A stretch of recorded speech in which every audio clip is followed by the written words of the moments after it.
Did you know the brain burns more energy just worrying for an hour than your legs do walking for two? Yeah. So if you're tired all the time, it might not be your body. It might be your brain running emotional marathons before lunch. I found that out after nearly caffeinating myself into another dimension and still yawning by noon. And that was just the beginning. Chapter 1. I stopped starting my day like I was already late. You know what's wild? I used to wake up every single morning feeling like I was already behind and not like, oops, I overslept behind. I mean, like I was already being chased by emails, by tasks, by expectations I didn't even remember agreeing to. I'd open my eyes and boom, dopamine withdrawal, cortisol spike, and this vague sense that I had already disappointed three people. And it was only 7:08 a.m. Want to know how I started my mornings? Phone in hand, doom scrolling through Instagram like it was a hostage negotiation. Check the news, check the group chat, check my email, and then check my soul. Yep, gone. Stolen sometime between the first notification and the third sponsored post about protein cereal. And here's what no one tells you. The way you start your day becomes your day. If you begin it overwhelmed, overstimulated, and under-caffeinated, congratulations, you've already lost. I was basically inviting burnout to breakfast. I didn't realize it then, but starting my day on defense was destroying me. My brain never had a chance to wake up slow, to think clearly, to decide who I wanted to be that day. It was like waking up in a courtroom and immediately being cross-examined by Slack, Gmail, and anxiety. Until one morning, total fluke, I forgot to charge my phone, woke up to silence. No screen, no alerts, no fake emergencies from Karen in finance. Just me, breathing, existing, fully unplugged for like 12 minutes. And I swear to you, I felt peace. Like actual, maybe I'm not dying inside peace. So I tried it the next day on purpose, and then the next. And that tiny window, 10, 15 minutes before the world starts screaming, became sacred. I stopped waking up like I owed everybody something. I stopped treating rest like a crime scene. I started slow. No phone, no input. Just me. A glass of water. Some deep breathing. Maybe even journaling if I was feeling like a Pinterest dad. And yeah, I still had the same job, same life, same problems. But my energy, different. Because I was finally leading my day instead of surviving it. And that changed everything. Look, I'm not saying you need to go full monk mode and chant affirmations while doing sun salutations. I'm saying this. The first 15 minutes of your day are like the steering wheel on a car. You grab it wrong, you crash. You grab it right, you still hit traffic. But at least you're not veering into a ditch. So maybe tomorrow, try waking up before the internet does. Let your brain stretch before it sprints. Trust me, Instagram can wait. Your peace can't. And hey, if you're already this deep into the video and haven't clicked away to go, just check something real quick. You might be one of the rare ones, the legends, the elite few who have an attention span longer than a goldfish. So while you're here, you might as well hit the thing. You know the one, the button, the bell, the digital high five. I don't want to say subscribe out loud because it sounds desperate, but if you don't, I might go back to waking up with my alarm screaming like a fire drill inside my skull. And you wouldn't want that, would you? Exactly. Chapter 2. I ate energy, not just food. So here's the part where I admit something embarrassing. There was a time, longer than I care to admit, when I thought I was healthy because I ate granola. You know, that crunchy kind with the sunflower seeds and optimism? Yeah, I'd sprinkle it on yogurt like I was better than people. Except 45 minutes later, I'd be face down on my desk like someone pulled my plug, and I'd wonder, why am I so tired? I just ate something healthy. Here's the thing they don't tell you in your Pinterest smoothie bowl phase. Not all food gives you energy. Some of it steals it, quietly, like a thief in the night with a PhD in metabolism. See, I was doing what most of us do. I was eating for fullness, for taste, for the illusion of control. But I wasn't eating for fuel. I was basically throwing logs on a fire, then getting mad when the fire turned into a puff of smoke. And the biggest culprits? Sugar, processed carbs, and those so-called healthy snacks that are basically candy bars in yoga pants. You ever have one of those energy bars that gives you everything except energy? Yeah, those things could power a blood sugar spike big enough to light a small village for 22 minutes. And then, crash. Deep, irreversible nap vibes crash. Like, I need to close my eyes in this meeting and pretend I'm meditating, crash.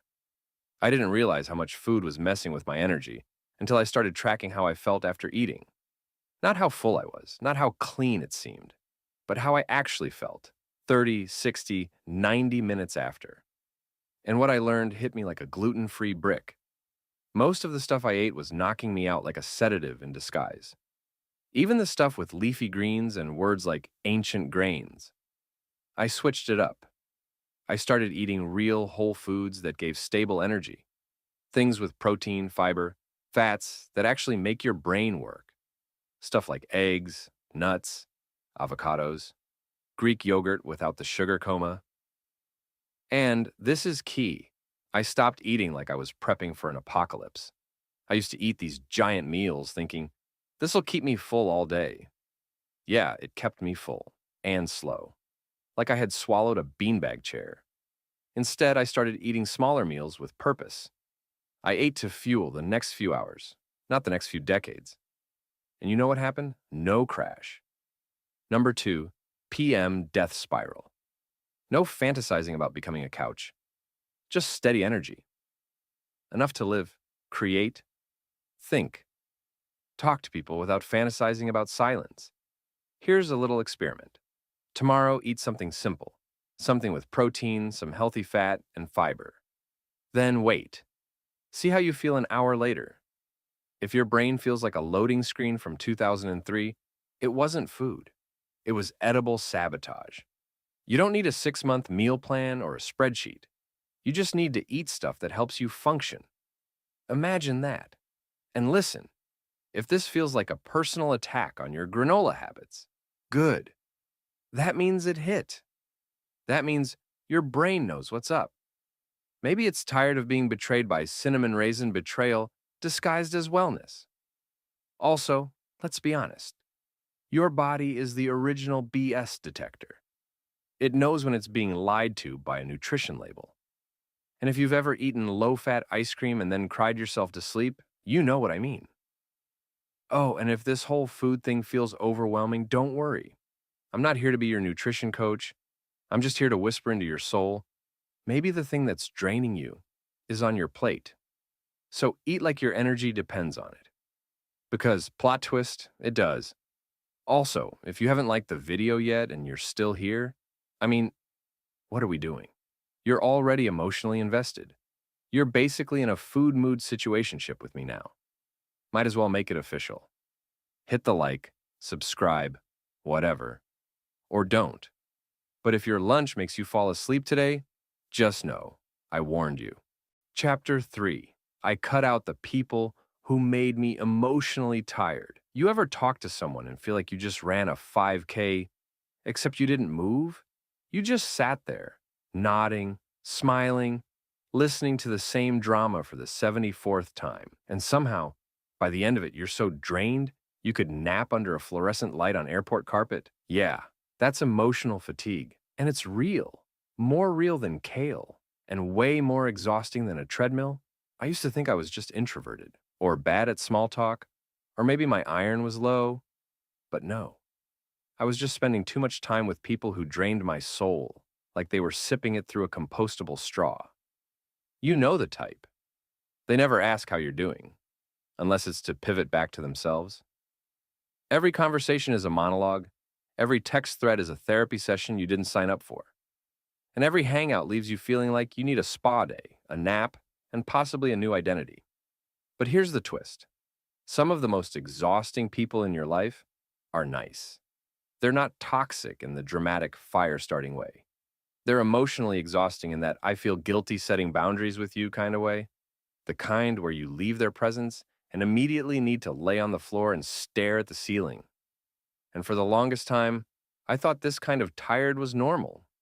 I thought that being a good person meant tolerating it, carrying it, absorbing it. Until one day, I read a quote that slapped me harder than my mom with a chancla. You are not required to set yourself on fire to keep other people warm. And I felt that in my bones. So I made a list, no joke, an actual list, of people who made me feel energized, and people who made me feel like I needed to reboot my entire operating system. And when I saw it all written out, Let's just say some friendships were actually just unpaid emotional labor contracts. And I started cutting cords, gently, quietly.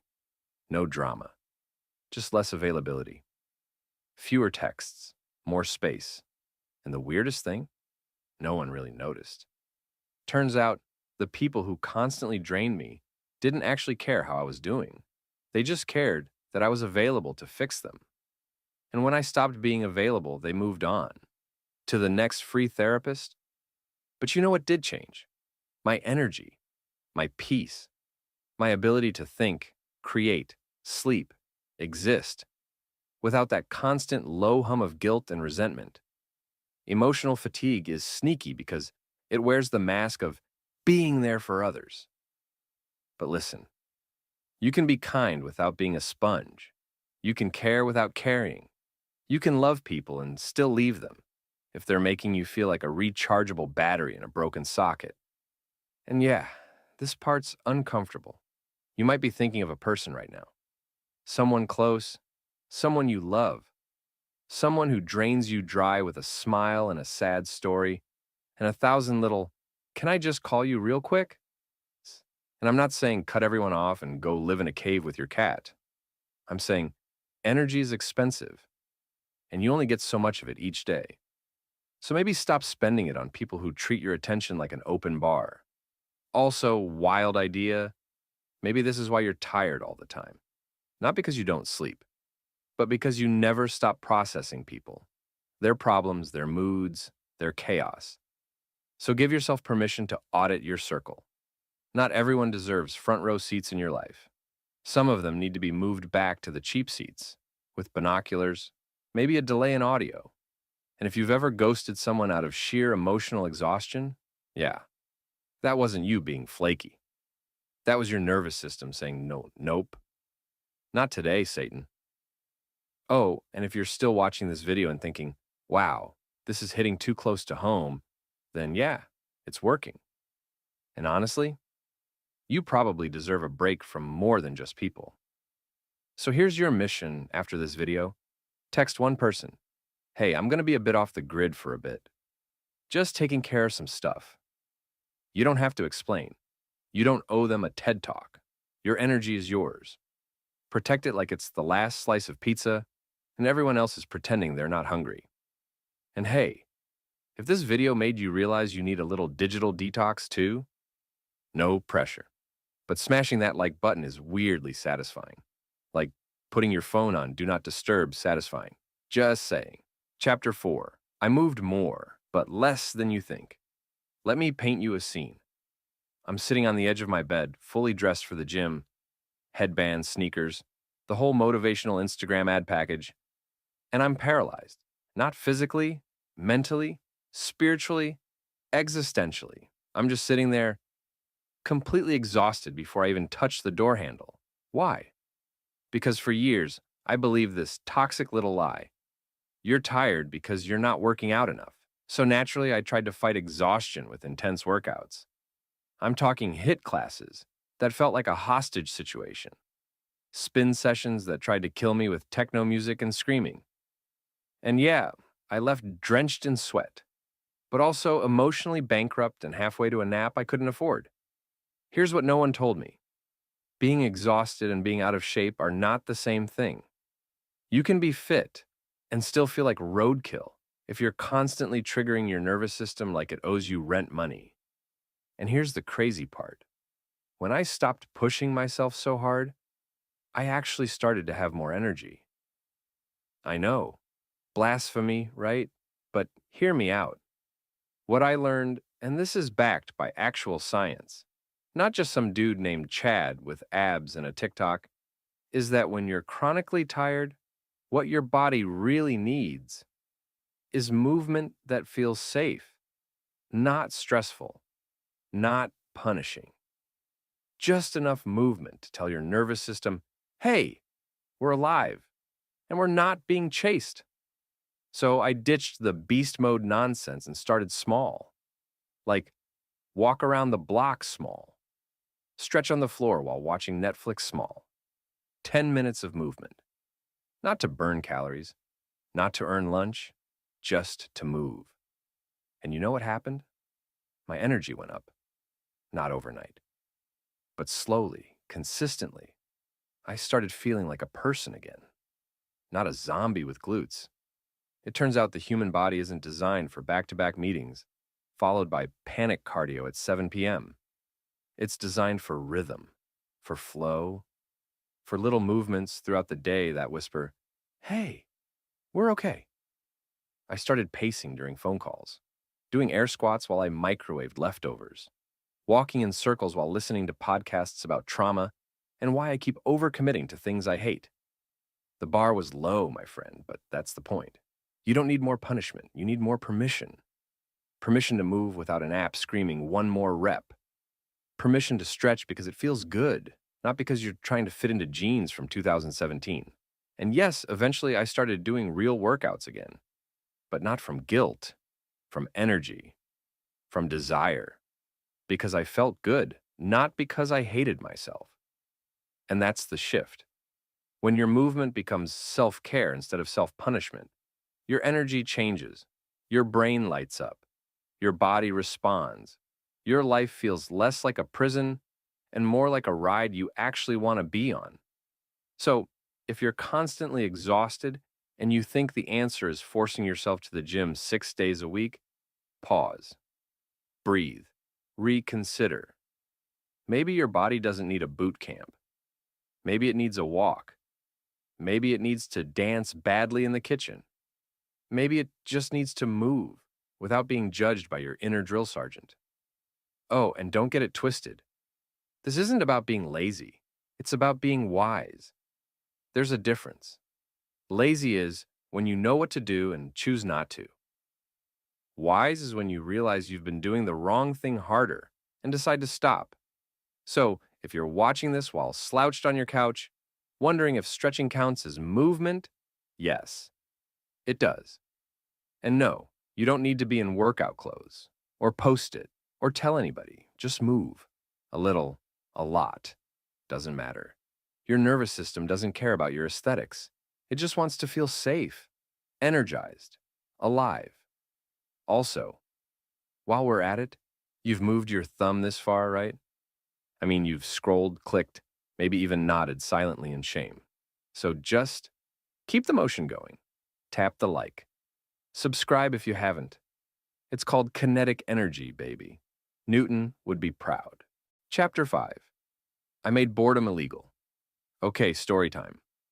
There was a stretch of my life, months, maybe even years, where I did everything right. I had a stable job, a decent apartment, a fridge that didn't smell like regret. I even went to the gym 3 times a week and meal prepped quinoa like a responsible adult who had accepted that fun was dead. And yet, I was exhausted. All the time. But not I've been working too hard, tired. More like my soul is in a coma, tired. You know that flavor of fatigue where nothing's technically wrong, but everything feels like wallpaper? The kind where you wake up and immediately start counting how many hours until you can go back to bed? Yeah, that. At first, I blamed work, then sleep, then gluten, then Mercury in retrograde. But none of it was the real problem. I was bored. Not nothing to do, bored. Emotionally bored. Spiritually bored. The kind of bored where your life is technically full, but everything inside it feels gray. Here's the part no one talks about. Boredom is exhausting. Not the kind where you're stuck in traffic. The kind where your days all look the same, feel the same, blur together like a rerun you never asked to watch. And when that kind of monotony sets in, your brain starts going into energy-saving mode. Literally. It stops firing up the good chemicals. No dopamine, no reward. Just this endless fog of me. And it's dangerous. Because it doesn't feel like a problem you need to fix. It feels like you're the problem. So I started doing something radical. I made boredom illegal. Now, before you imagine me skydiving and buying a motorcycle, relax. I'm not talking about Instagram adventure nonsense. I'm talking about little sparks, tiny doses of novelty, micro doses of, whoa, that was different. Like switching up my walk route, trying a weird recipe, saying yes to something I'd normally autopilot a nah to, listening to music from a genre I used to mock. Shout out to Mongolian throat singing for waking up parts of my brain I forgot existed. And the impact? Unreal. I started feeling more alive, not in a fake productivity hack way, in a my brain actually wants to be awake today kind of way. Because here's the science: novelty fuels dopamine, and dopamine fuels energy. You don't need a vacation in Bali to feel alive. Sometimes you just need a reason to look up, a moment that breaks the loop, a spark. And if your life has become an endless loop of screens, chores, scrolling, surviving, and collapsing into bed just to do it all again, yeah, no wonder you're tired. You're not broken, you're understimulated. So, no, rest isn't just about slowing down. It's about reconnecting with anything that makes you feel something. And I get it. Sometimes joy feels like a luxury you don't have time for. But the truth is, joy is fuel. And if you never give yourself even a sip of it, your tank will stay empty no matter how much sleep you get. So here's your assignment. Yes, this is now an interactive video. You're welcome. Do one thing today that breaks your loop. Doesn't have to be big, just different. Write with your non-dominant hand. Eat lunch in a weird spot. Watch a movie you've never heard of and try not to Google it first. Remind your brain that life isn't just a checklist, it's a playground. And if that feels cheesy or dumb, cool, try it anyway.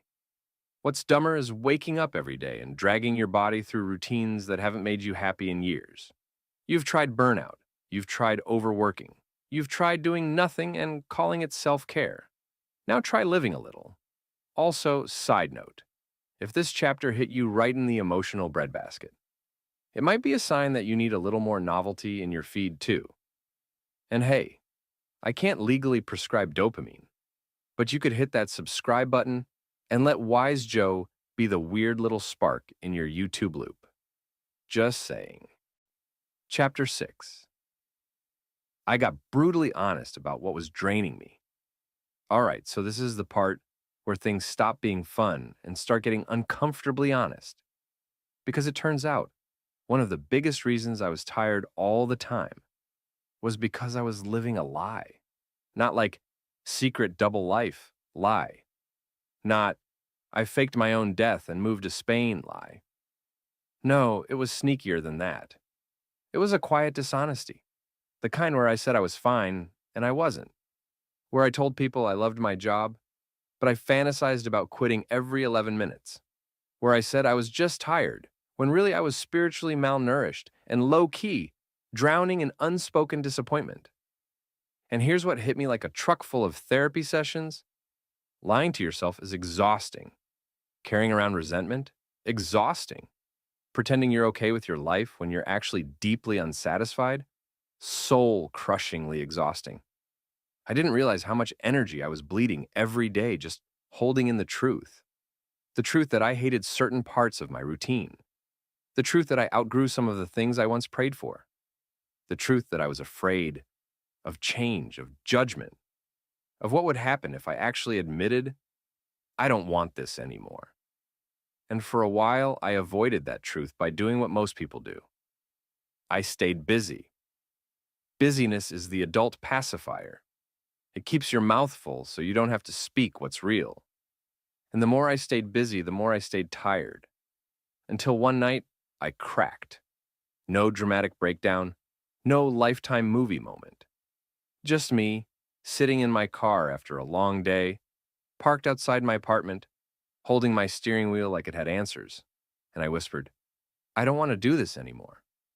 That was the moment. Not a fix, not a solution, just a truth. Finally said out loud. And that's when the energy started to come back.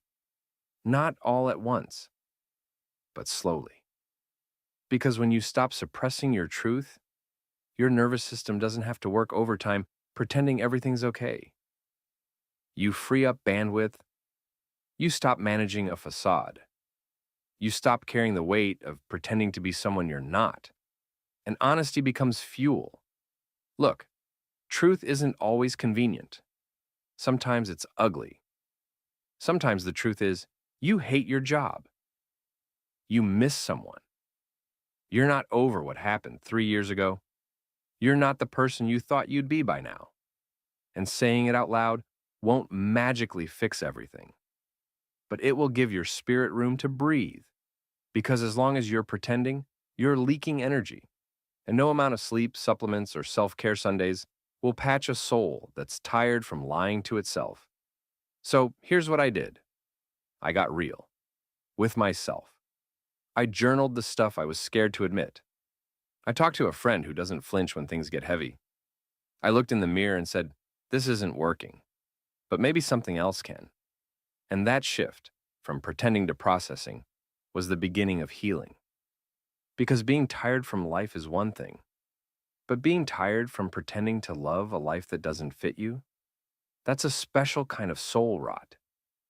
So, if you're tired and you don't know why, ask yourself what you're hiding. Not from others, from you. And if your chest got a little tight just now, that's not random. That's your body recognizing the truth and saying, please let me exhale. And hey, if no one's told you this in a while, you don't have to keep it all together. You don't have to pretend to love what you're surviving. And you don't have to stay stuck in something just because it once made sense. You're allowed to evolve. And sometimes, the only way to stop feeling tired is to start feeling honest. Also, since we're being honest here, this video might be hitting harder than you expected. Which means two things. 1, you're my kind of person. 2, you should probably stick around. Go ahead. Like the video, subscribe. Not because I told you to, but because if this spoke to you, you might need more of this in your life, and less of the fake, flashy, just be positive nonsense. This ? This is your emotional protein shake. And Chapter 7 is coming in hot. Chapter 7. I stopped earning rest and just took it. You want to know something that messed me up for years? I believed I had to earn rest. Like it was some kind of twisted loyalty points program. Congratulations, you did enough soul-sucking tasks today. Here's your crumb of peace. Don't get used to it. I'd finish a long day, sit on the couch, finally exhale, and then immediately feel this low-key panic, like, wait, did I do enough to justify sitting here? And if the answer was maybe not, I'd get up, open my laptop, answer emails at 10:37 p.m. like I was trying to win Employee of the Month in a job that wouldn't even send me a fruit basket. Because somewhere along the way, I learned that rest is only okay if it's deserved. If you worked hard, if you checked every box, if everyone else is taken care of first, if the kitchen's clean, inbox zeroed, goals hit, metrics met, body moved, mind stimulated, dog walked, and there's absolutely nothing else you could possibly be doing, then maybe you can chill. And if that's not insane, I don't know what is. Because here's what I finally realized. Rest is not a reward. Rest is a requirement. Like oxygen. Like water. Like carbs, no matter what keto influencers say. And when you treat rest like a trophy, you turn your life into a never-ending tournament. You're always chasing, hustling, grinding, pushing. For what? To finally feel like you've earned a nap? That's not success. That's slavery in Wi-Fi form. So I stopped, not gradually, not gracefully. Just one day I hit a wall and said, screw it. I'm resting now. Not because I earned it. Because I need it. Because I'm a human. Because being alive in this world is exhausting enough, without also needing to prove your worth to an imaginary productivity god every time you want to close your eyes. You know what changed? Everything. When I gave myself permission to rest, on good days, bad days, lazy days, productive days, my energy didn't just return, it stabilized. I stopped swinging between burnout and guilt, stopped mistaking collapse for restoration, stopped trying to schedule recovery, like my body was some kind of fragile tech device overheating from too many tabs. And I learned this. Rest doesn't just refill you, it redefines you. It's the moment your brain goes quiet and your soul speaks up. It's the quiet rebellion in a culture that screams, do more, until you forget who you are. It's how you reclaim your humanity when the world tries to turn you into a spreadsheet with legs.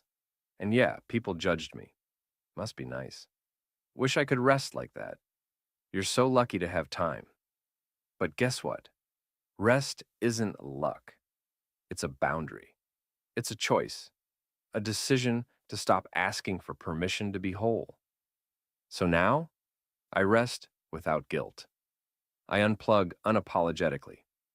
I nap like it's my right. I say no like it's my love language. Because a well-rested version of me is more powerful than any burnt-out overachiever version society tried to sell me. And if that makes me lazy in the eyes of people who hate themselves, so be it. I'm done being tired for the sake of appearing strong. I'm done collapsing just to look capable. I rest and I rise better. And so can you. So let me leave you with this.